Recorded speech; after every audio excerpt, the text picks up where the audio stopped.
So for part A here, we're given the gradient function, and we're also told that x is equal to a quarter at point A, and the equation of the tangent is also given to us. And we can see that the gradient of the tangent is this, and when the x coordinate is a quarter, we're given this, and we need to work out what p is. So if we've got the gradient function, that gives us the gradient. We can say that's 5 over 2.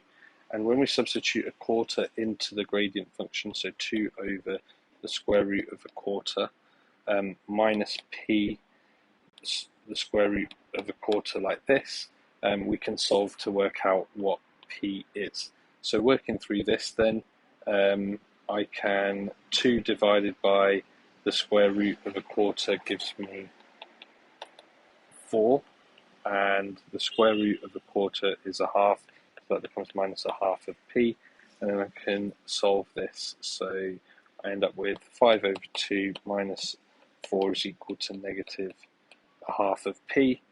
5 over 2 minus 4 is minus 3 over 2, is equal to minus a half of p.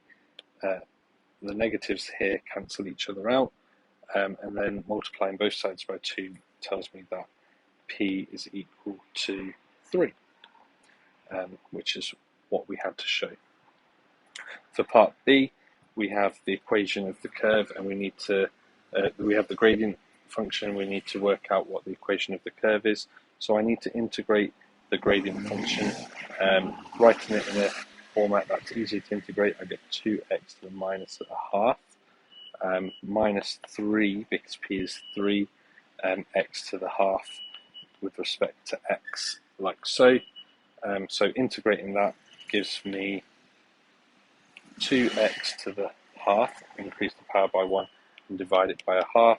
I'll just do it in full to show you. 3 minus 3x goes to raise the power by 1, 3 over 2 over 3 over 2. Tidying up these two fractions gives me 4, so 2 divided by half is 4 to the half, minus the 3's cancel, and multiplying by the 2 because it's on the bottom gives me this, plus c. And then I can work out what c is by substituting in a quarter, and I know that y would be equal to 3 over 2.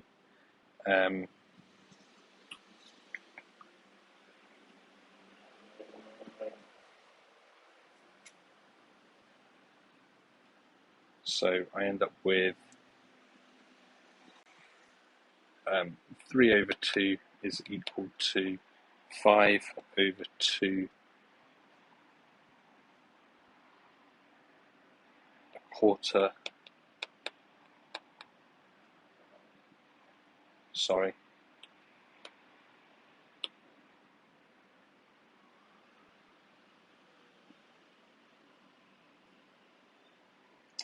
oh yeah, so this bit is lets me find out what y is equal to. Just getting ahead of myself in my working out, sorry.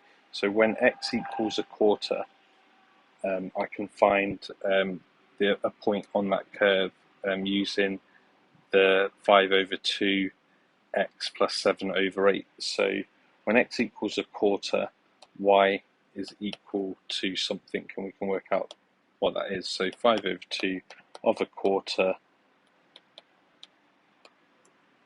plus 7 over 8. Use my calculator to work out that, and it gives me 3 over 2. So I can now use this 3 over 2 and x is a quarter in this function to work out c.